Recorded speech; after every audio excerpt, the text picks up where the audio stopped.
El camino a Cristo, capítulo 7. ¿Cómo lograr una magnífica renovación? Si alguno está en Cristo, es una nueva criatura.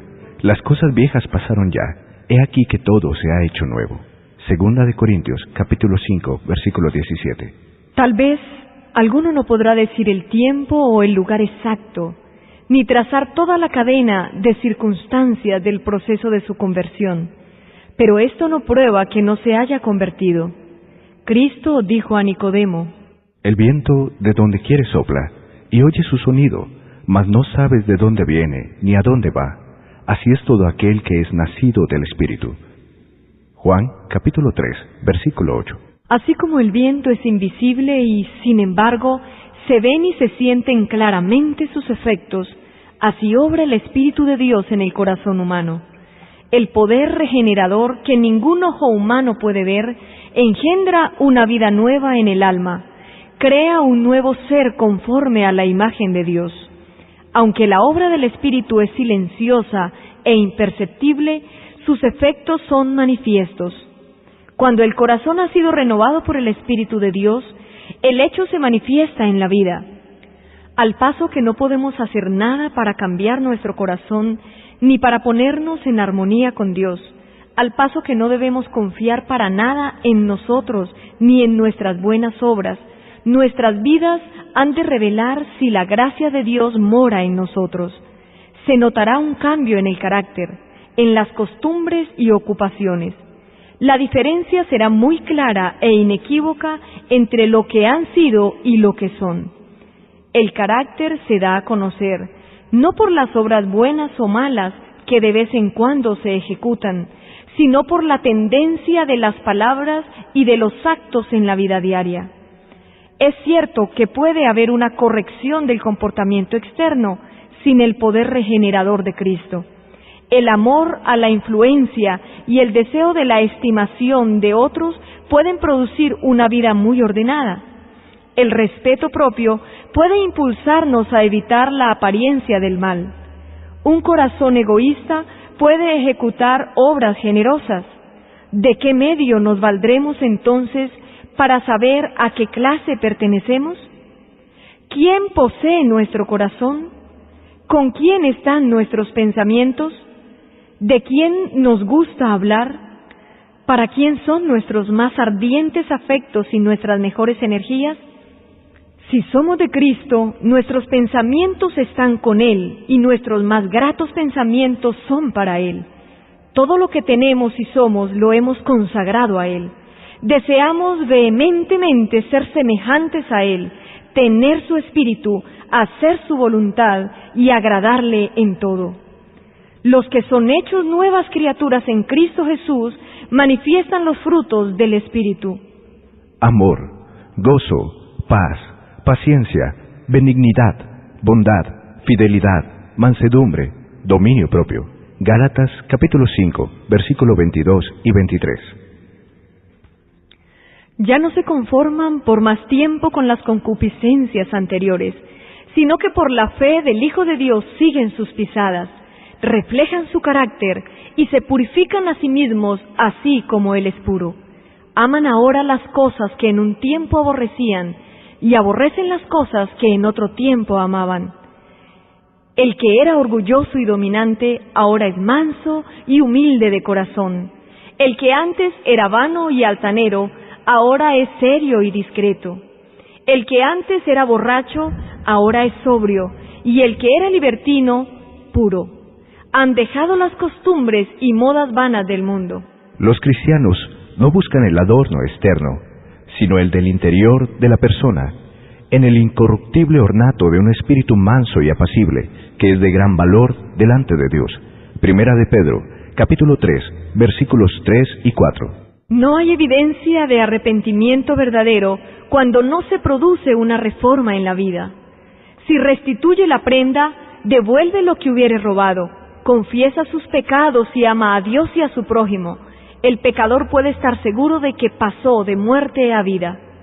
Cuando venimos a Cristo como seres errados y pecaminosos y nos hacemos participantes de su gracia perdonadora, nace en nuestro corazón el amor a Él. Toda carga resulta ligera, porque el yugo de Cristo es suave. Nuestros deberes se hacen deliciosos y los sacrificios un gozo. El sendero que en el pasado nos parecía cubierto de tinieblas, ahora brilla con los rayos del sol de justicia. La belleza del carácter de Cristo se verá en los que le siguen. Era su delicia hacer la voluntad de Dios. El poder predominante en la vida de nuestro Salvador era el amor a Dios y el celo por su gloria. El amor embellecía y ennoblecía todas sus acciones. El amor es de Dios. No puede producirlo u originarlo el corazón inconverso.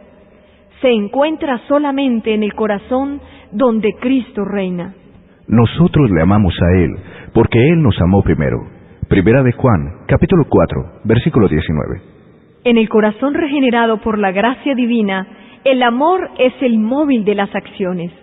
Modifica el carácter, gobierna los impulsos, restringe las pasiones, domina la enemistad y ennoblece los afectos.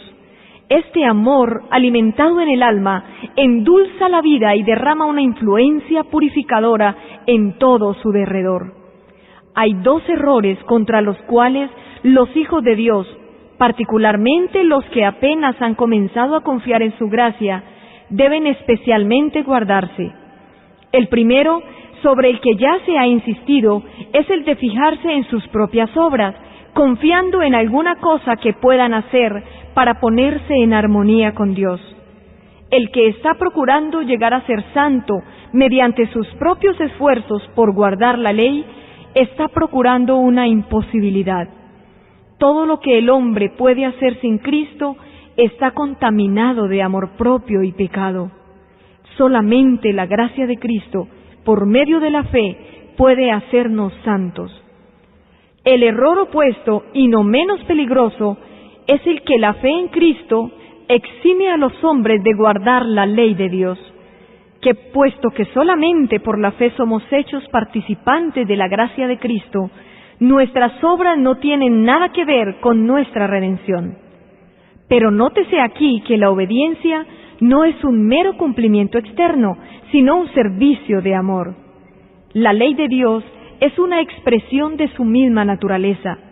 Es la personificación del gran principio del amor y, en consecuencia, el fundamento de su gobierno en los cielos y en la tierra. Si nuestros corazones son regenerados a la semejanza de Dios, si el amor divino es implantado en el corazón, ¿no se manifestará la ley de Dios en la vida? Cuando es implantado el principio del amor en el corazón, cuando el hombre es renovado conforme a la imagen que lo creó, se cumple en él la promesa del nuevo pacto. Pondré mis leyes en sus corazones y las inscribiré en sus mentes. Hebreos capítulo 10, versículo 16. Y si la ley está escrita en el corazón, ¿no modelará la vida?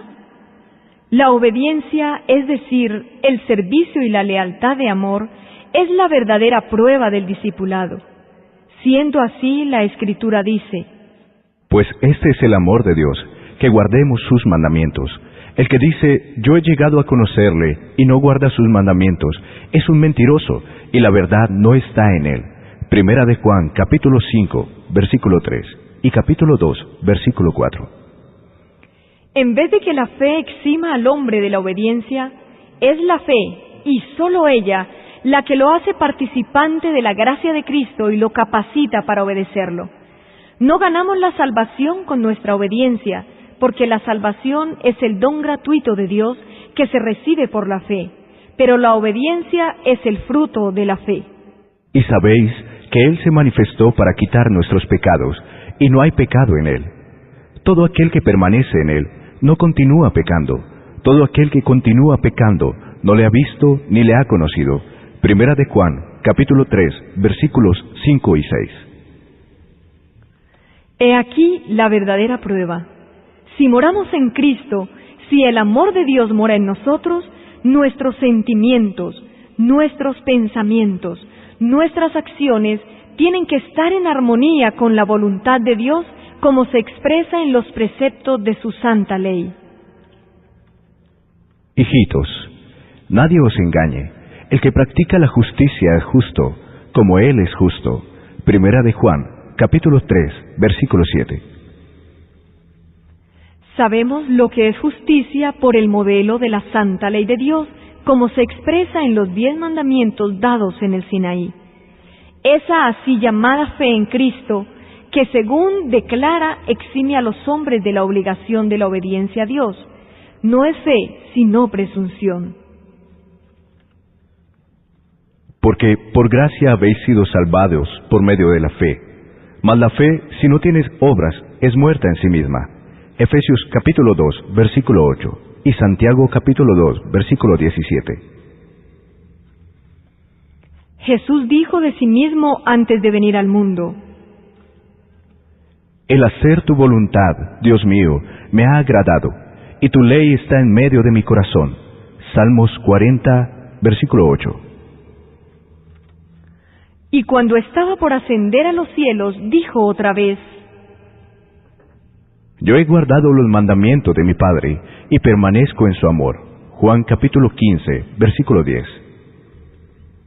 La Escritura dice: Y en esto sabemos que hemos llegado a conocerle, si guardamos sus mandamientos.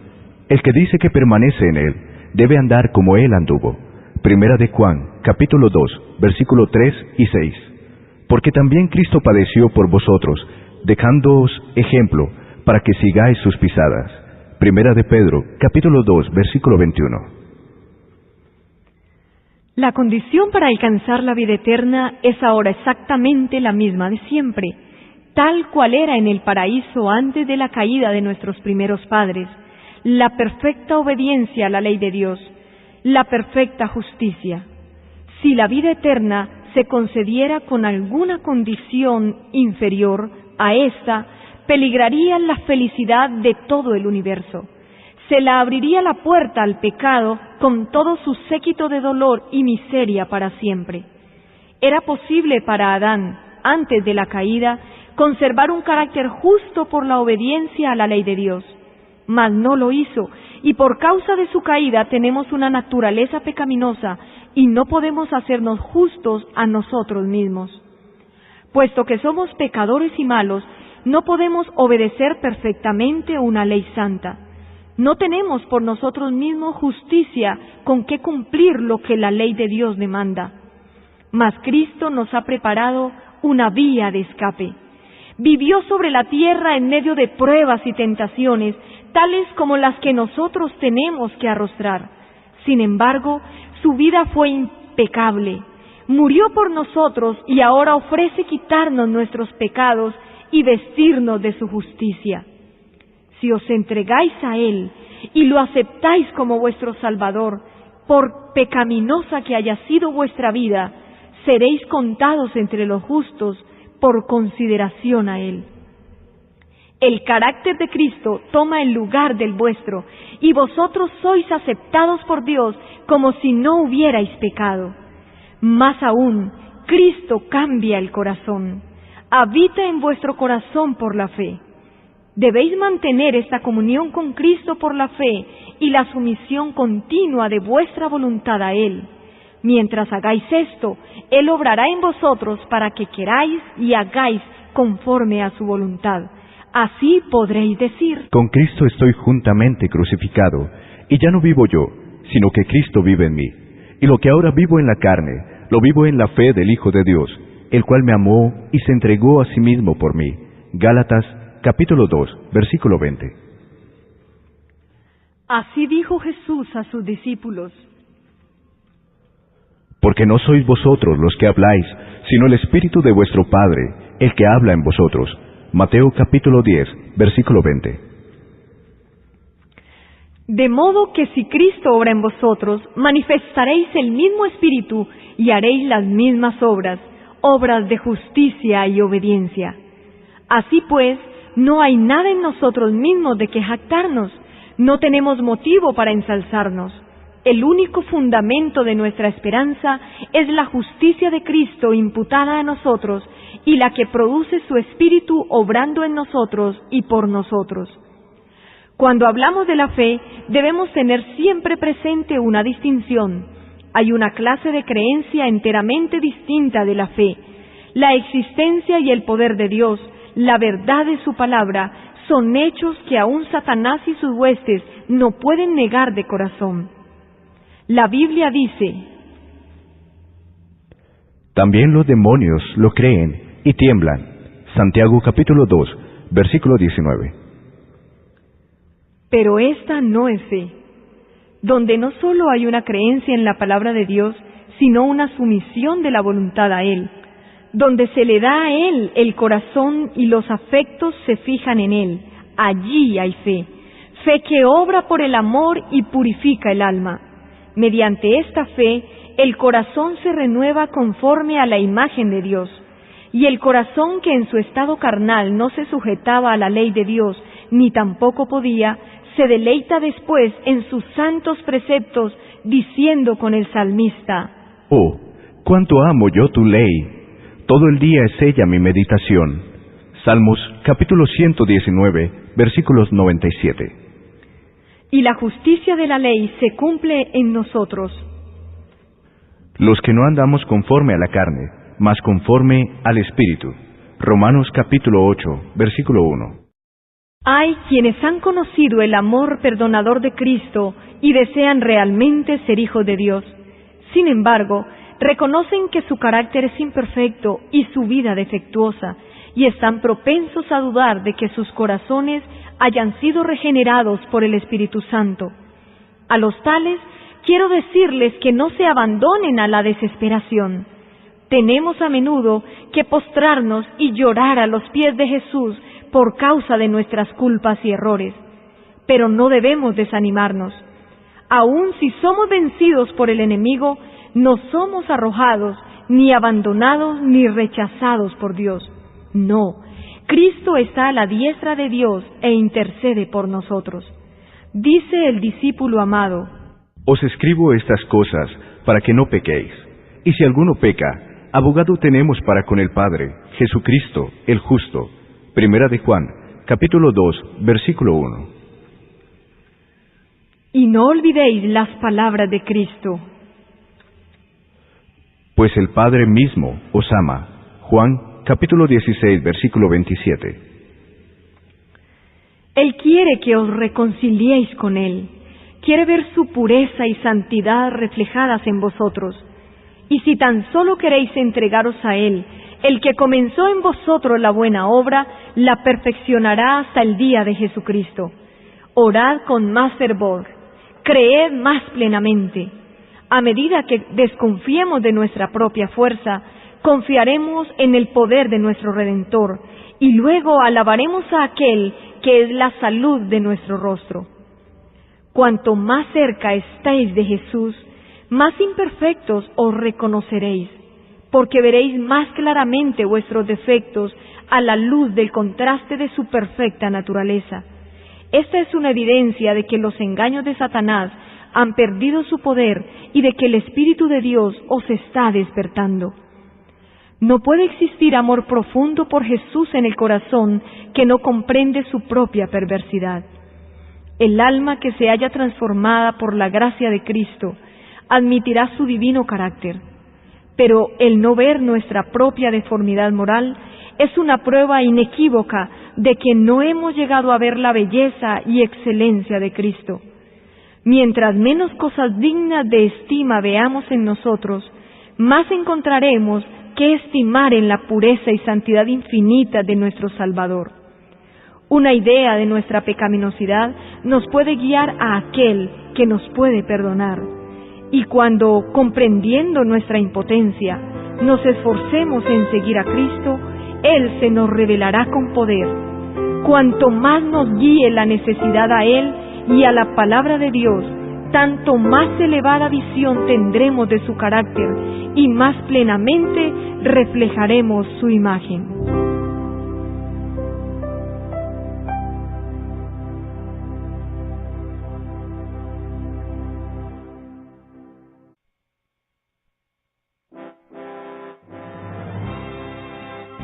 Agradecemos a Zulay Herrera, a Ricardo Merchán, a Daniel Ospina y a Juan Carlos Rincón por esta versión del Camino a Cristo en audio digital.